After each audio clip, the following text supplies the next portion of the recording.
Semuanya seluruhnya siap gerak. Setelah di tempat gerak. Siap gerak. Assalamualaikum warahmatullahi wabarakatuh. Terima kasih semuanya. Selamat siang.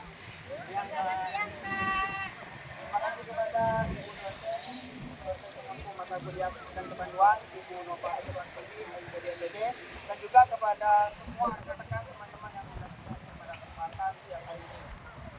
Namun sebelumnya izin memperkenalkan, nama kakak Ahmad Awaludin dengan nilai 186. Halo Kak Unu.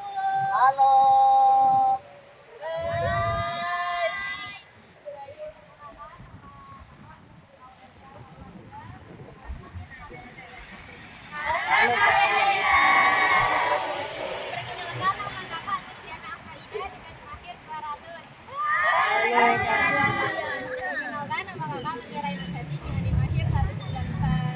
Halo Kak Putra.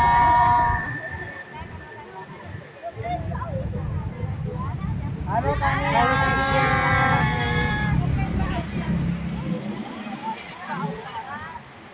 Halo Kak Nina.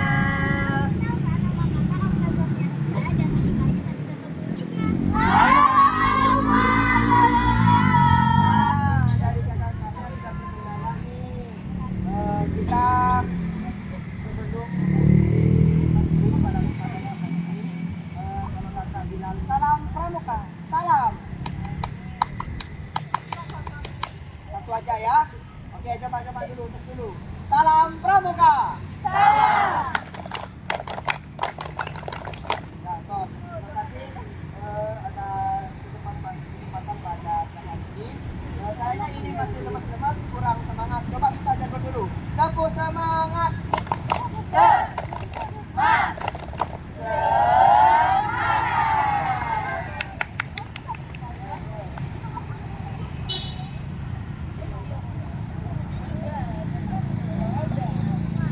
Oke, pada kesempatan siang hari ini, kira-kira dipersilakan duduk semuanya. Persiapan duduk, 1, 2, 3. Ya, jangan istirahat. Mana?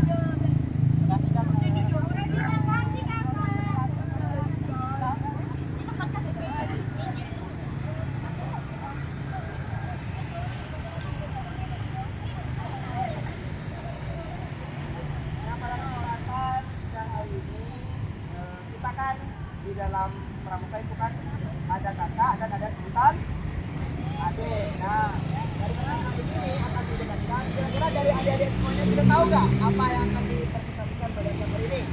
Nah, pada kesempatan siang hari ini akan membahas tentang pramuka penggalang. Ada yang sudah pernah dengar materi pramuka penggalang? Mungkin sudah pernah ya. Saya akan menjelaskan sedikit tentang pramuka penggalang. Pramuka penggalang adalah tahap pembinaan setelah siaga yang bertujuan membentuk remaja yang lebih mandiri, bertanggung jawab, disiplin, dan mampu bekerja sama serta kelompok. Nah, seperti ini ada kelompok 1, ada kelompok 2, 3, dan seterusnya. Nah, di antara ciri-ciri penggalang tersebut di antaranya adalah sudah mulai berpikir kritis dan logis, terus suka tantangan dan petualangan. Nah, seperti nanti ada penjelajahan, terus ada senang bekerja dalam kelompok ataupun grup. Artinya bekerja sama ataupun berkolaborasi dalam satu tim ataupun kelompok, mulai belajar memimpin serta dipimpin. Terus selanjutnya ada sistem regu. Dalam penggalang, anggota dibagi menjadi kelompok kecil yang disebut dengan regu. Biasanya terdiri dari 6 orang sampai 8 orang. Nah, setiap regu dipimpin oleh pratama. Pratama itu ada yang tahu apa yang disebut dengan pratama? Pratama adalah ketua regu, dan selanjutnya ada wakil pratama yang disebut dengan wakil ketua regu. Nah, nama regu biasanya ini macam-macam. Biasanya kalau cowok itu nama regunya ada yang regu elang, regu harimau, regu kobra, regu singa, dan seterusnya. Nah, kalau bagian punya cewek ini biasanya letaknya pada bagian bunga, seperti bunga anggrek, bunga leli, kamboja, dan seterusnya.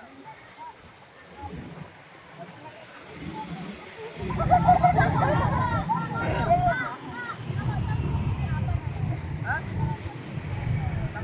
Campur jiwa cowok ini gabungan berarti.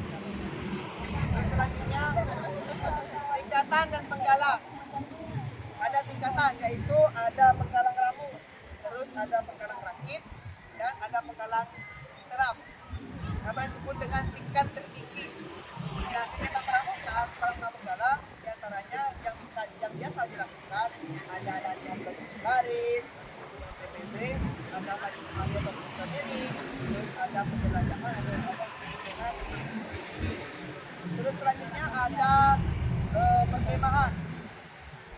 Di antaranya permainan edukatif dan kerjasama tim atau kegiatan sosial.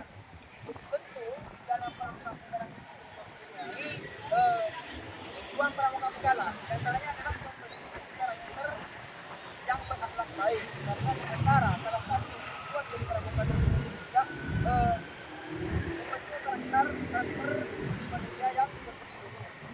Terus selanjutnya ada melatih kemandirian tetap kepemimpinan. Ada menunjukkan rasa tanggung jawab, terus ada mengembangkan literasi lanjut atau disebut dengan life skill. Terus di antara yang terakhir adalah untuk penggalang. Ada yang sudah tahu untuk penggalangnya? Satyaku mudah makan dan mau pulang. Ada yang tahu artinya? Nah, artinya adalah janji ditepati dan pengabdian dilakukan dengan sungguh-sungguh. Mungkin itu saja sekilas pengertian dari pramuka penggalang. Untuk pembahasan selanjutnya akan dibahas oleh kakak-kakak yang lainnya. Baik, sebelum kakak jelaskan materi selanjutnya, kakak akan memberikan mahasiswanya terlebih dahulu ya teman-teman. Kakak.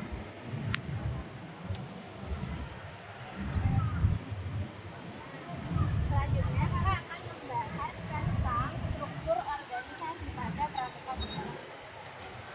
Yang pertama yaitu ada Mabibus. Mabibus itu kepanjangan dari Majelis Pembimbing Kehidupan. Kepanjangan dari apa kak teman-teman? Benar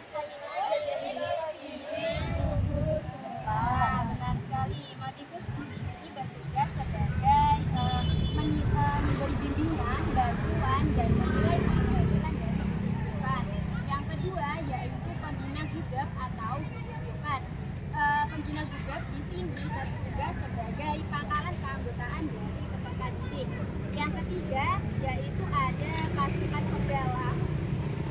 Pasukan penggalang di sini satuan organik dalam gerakan pramuka dengan jumlah maksimal ada 32 orang dan terdiri dari 1 orang pembina dan 3 orang pembantu pembina.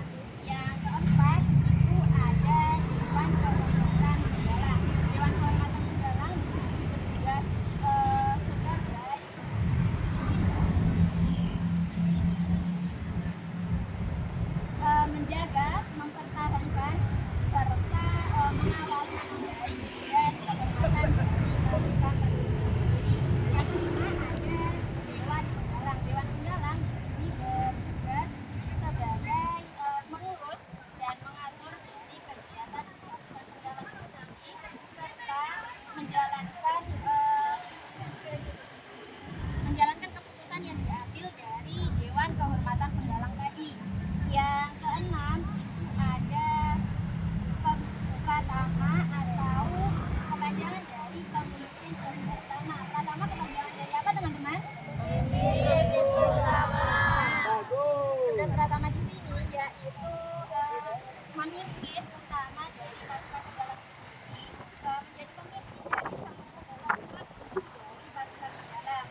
Apa lagi?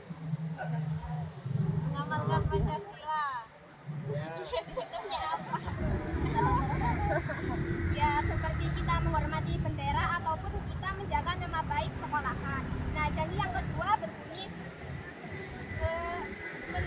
menolong sesama hidup dan ikut serta membangun masyarakat. Nah, janji ini kita harus saling peduli terhadap sesama. Artinya kita harus saling tolong menolong. Misalnya nih, ketika kita ada teman yang kesulitan dalam belajar, kalian bakal bantu atau diem aja? Bantu.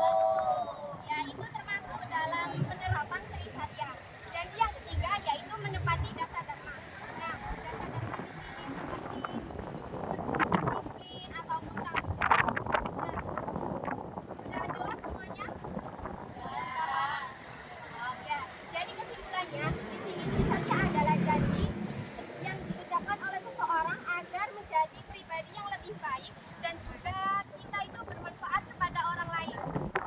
Yang selanjutnya dasar dharma akan dijelaskan oleh teman kakak.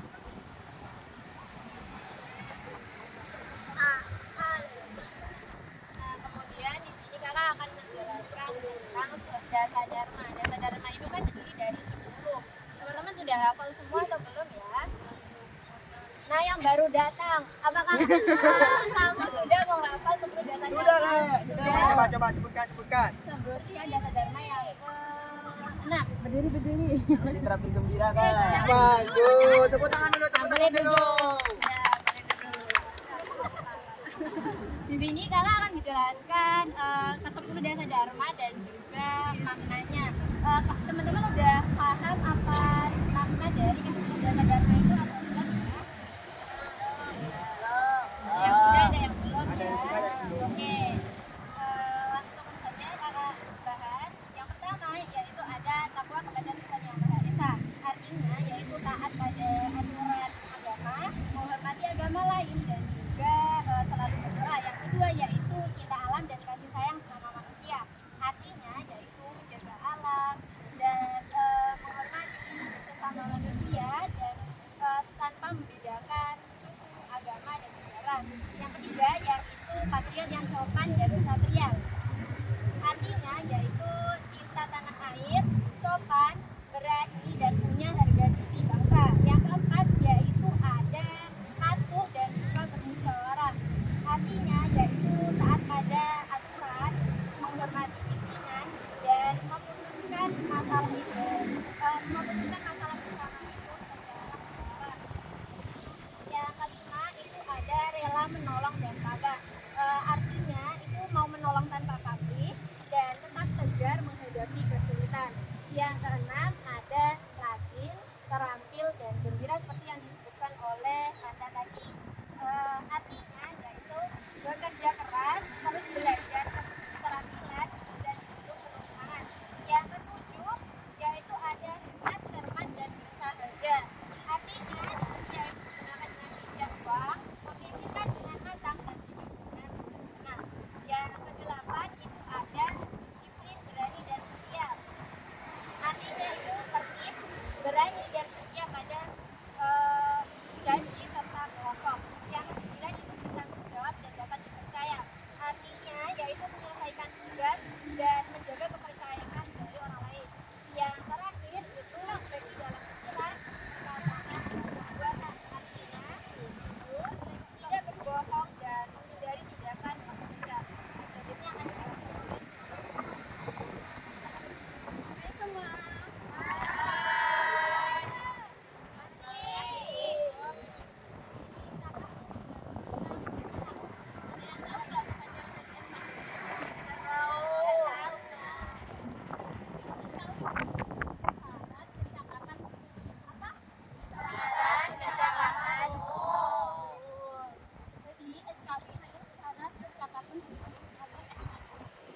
Ialah syarat atau kemampuan dari penggalang untuk mencapai tingkat anggota pramuka. Di dalam SKU itu ada beberapa tingkatan. Ada yang tahu nggak tingkatannya berapa jumlah? Apa aja yang tahu? Apa Mas Enda? Kamu lagi berapa? Sekali. Jadi tingkatan di dalam SKU itu ada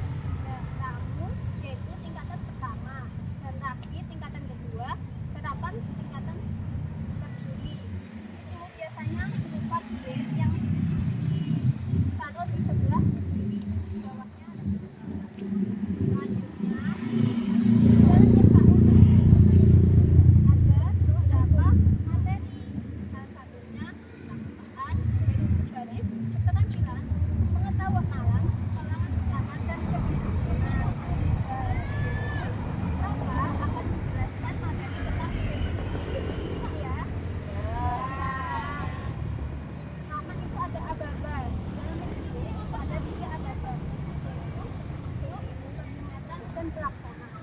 Biasanya dilakukan saat upacara seperti barisan paling kanan jarak kepada hormat atau kepada hormat.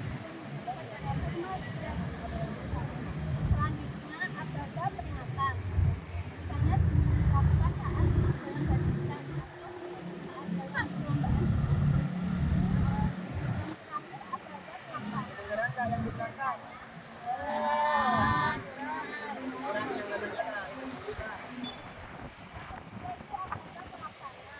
Biasanya dilaksanakan seperti kata pegang. Selanjutnya itu ada sikap dasar. Dalam sikap dasar ada dua, yaitu sikap sempurna dan sikap tepat.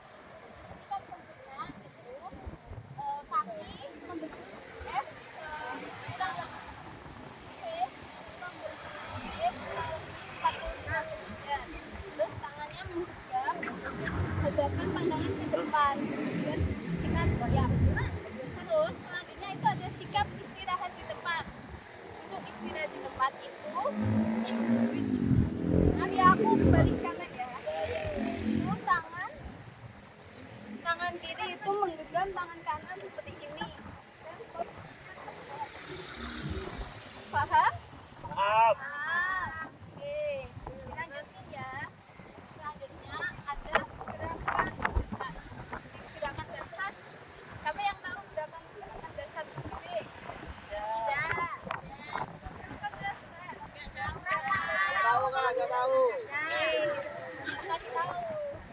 Gerakan dasar itu seperti kacang kanan, kacang kiri, dan kanan, kacang kanan, begitu dan hormat. Dan untuk balik kanan biasanya itu berputar sebanyak 180 derajat. Terus kencang kanan itu fungsinya untuk meluruskan barisan. Terus berhitung. Kalau berhitung itu mengetahui adalah lakukan itu ada. Contohin dong, Kak. Membentuk. Contohin. Ambil. Ya, contohin nggak? Ada contohnya. Kakak-kakaknya dong, contohin. Contohin, nggak tahu nggak ya? Contohin, contohin. Loh, dari kakak-kakak contohin. Dari kakak-kakaknya. PBB. PBB. Pak Lentera sebagai penjuru. Jadi untuk lencang kanan gerak begini. Setelah aku juga tegak gerak. Paham kan? Balik kanan, balik kiri. Yang paham Edwin. Oke, lanjut ya. Hitungnya mana nggak kalau itu? Oh, kalau hitung tak maju juga. Foto lompat. Untuk yang berhitung Oke, itu siap. menjuru tetap pandangan ke depan. Jadi pasukannya yang sapunya akan tetap tetapi balik kanan gerak. Maksudnya berhitung langsung gini. Dengan cepat dan tenaga ya. Makasih kalau terus aku mau praktekkan tentang hormat. Untuk hormat itu sama kakinya membentuk seperti 45 derajat, tangan di tipis, lurus pandangannya ke depan. Ini. Terus yang terakhir ini adalah gerakan berjalan. Gerakan berjalan itu ada 3, yaitu jalan di tempat, jalan dan berjalan. Dan setiap gerakan itu dimulai dari kaki kiri. Ini tuh yang kakak sampaikan selanjutnya.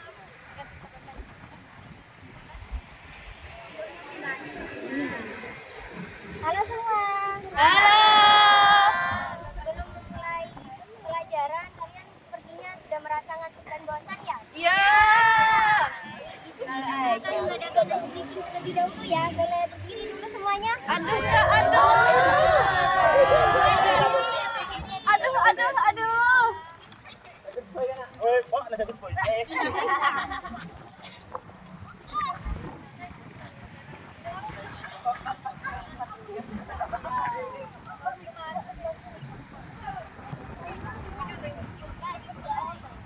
memulai, kakaknya terlebih dahulu yang mencantumkan ya. Iya, Kak. Oke. Icebreaking kali ini yaitu tepuk satu. Tepuk satu.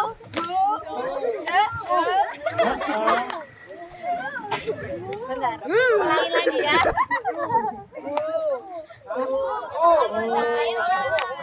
Tepuk dua. Yes. Tepuk tiga. Tepuk satu, dua, tiga. Yes. Nah ini untuk mengatas apa ya? Fokus kalian ya teman-teman. Oke, dimulai ya. Tepuk satu. Tepuk dua. Yes. Tepuk tiga. Tepuk satu, dua, tiga. Yes. Oke, terima kasih. Kurang semangat. Lagi. Kurang semangat, Kak. Baik, pertanyaan selanjutnya tentang SKK. Ada yang tahu tentang SKK? Tidak. Ya, syarat kecakapan khusus. Nah, syarat kecakapan khusus bagi penggalang adalah serangkaian syarat untuk memperoleh TKK atau tanda kecakapan khusus yang disesuaikan dengan bakat dan minat pramuka pada usia 11 sampai 15 tahun, sekitaran dari kelas 5 SD sampai SMP. Nah, di dalam SKK terdapat beberapa contoh, diantaranya ada 10 contoh yang biasanya juga sering disebut dengan TKK wajib bagi penggalang. Yang pertama ada SKK pertolongan pertama pada kecelakaan atau P3K. Yang kedua ada SKK pengerti rumah seperti kemampuan untuk mendekorasi ruangan dan mencatat benda-benda atau tanda-tanda dan jejak. Yang ketiga ada SKK pengamat seperti kemampuan menggunakan panca indera untuk mengingat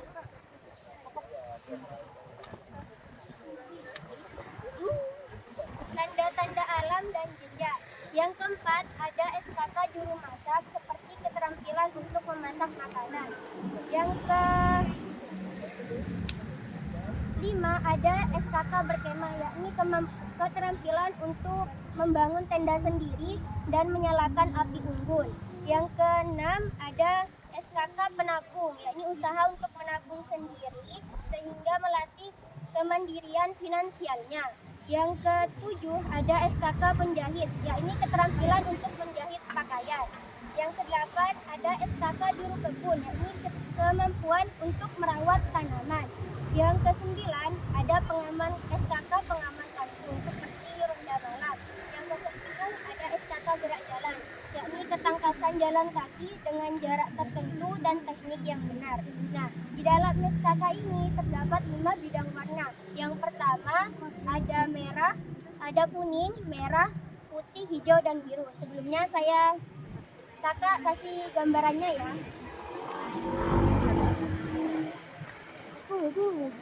Kok ada mata? Mata.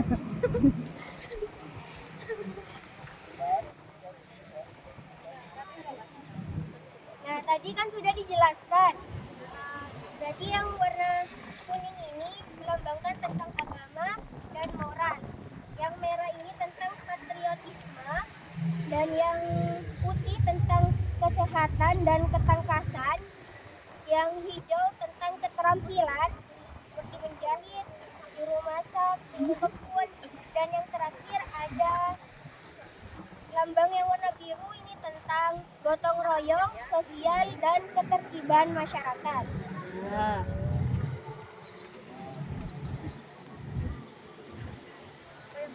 Selanjutnya, penguji SKK yang wajib menguji meliputi ada pembina pramuka atau pembantu pembina penggalang. Yang kedua ada orang dewasa yang memiliki keahlian khusus yang sesuai dengan bidang SKK yang diuji, meskipun orang tersebut bukan anggota gerakan pramuka. Yang ketiga ada penguji tim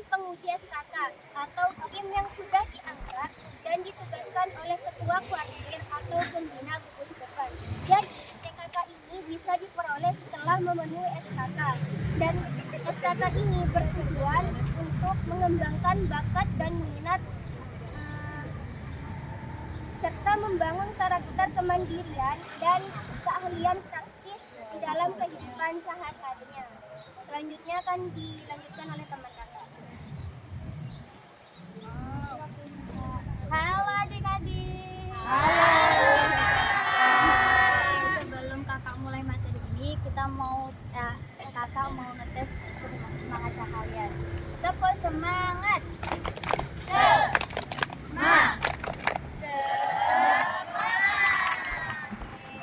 Kakak beri media cetaknya dulu ya. Kenapa ini? Oke, di situ bisa kalian lihat ada beberapa gambar. Untuk pengertiannya sendiri, kakak akan jelaskan dulu ya. Sebelumnya di sini ada yang sudah tahu apa pengertian P3K?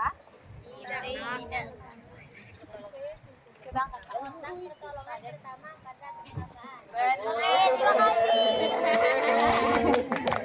Kasih tepuk tangan dong buat Tepuk tangan dong. P3K adalah pertolongan pertama yang diberikan untuk bagi cedera dengan menggunakan obat sederhana sebelum ditangani oleh tenaga medis. Nah, bisa kita lihat di situ ada beberapa gambar. Yang pertama apa? Kasa steril terbungkus air dibaca. Kertasnya dibaca. Yang pertama yang kedua Perban. ketiga Plester. yang keempat yang kelima yang keenam yang ketujuh Gunting. yang delapan Peniti. yang kesembilan Sarung tangan. yang terakhir masker. Untuk media cetaknya kan ada itu ya. Sekarang kakak akan berikan media langsungnya. Di sini ada beberapa obat yang bisa kita gunakan untuk mengatasi kejadian-kejadian seperti itu. Yang pertama ini ada betadin. Yang kedua ini apa? Yang ketiga ini apa? Plaster. Ini kapas. Saya tadi kena-kena. Yang terakhir. Berarti di sini sudah tahu semua ya. Cara penanganannya contohnya saya tadi Yaya. Nah, Kak Yaya ini Ya, ya lah. Ya, ya. Kak Yaya ini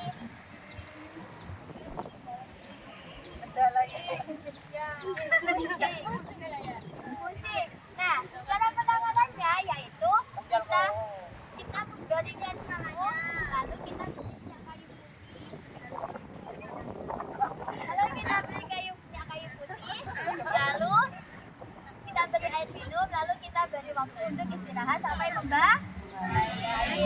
Oke, selanjutnya tolong diingat-ingat step by step-nya ya. Nanti kalau ada yang nggak bisa menjawab akan ada punishment-nya. Oke? Oke. Yang kedua, untuk mengatasi luka-luka. Contoh, kayak ini ada luka-luka di mana Kak? Tangan. Itu bukan ya? Nah, alat yang digunakan di sini menggunakan kompres, menggunakan air dingin. Nah, lalu dipendam. Nah, cara mengatasinya yaitu kompres bagian yang lemah tadi di bagian tangan tadi itu, lalu dibungkus dengan kain. Diamkan beberapa menit. Nah, jika lukanya itu besar, maka balut longgarnya itu dilonggarkan. Nah, lalu cara penanganannya juga yang terakhir yaitu bibisan. Contoh Yaya itu bibisan. Alat P3K yang kita gunakan yaitu menggunakan bibisan.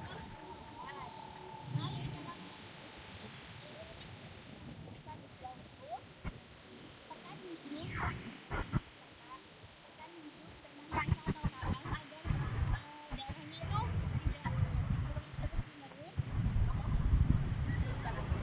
YouTube ini. Condongkan kepala